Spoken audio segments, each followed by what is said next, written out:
ఈ ఇంటిలోన ఇరుకుండదే, ప్రతి మనసులోన చోటుందిలే. ఈ నటకెప్పుడు అలుకుండదే, గెలిపించు అడుగే తోడుందిలే.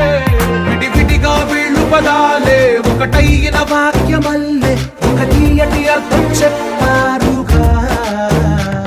విడివిడిగా వీళ్ళు స్వరాలే కల కలిపిన రాగమల్లే ఒక కమ్మని పాటై నిలిచా.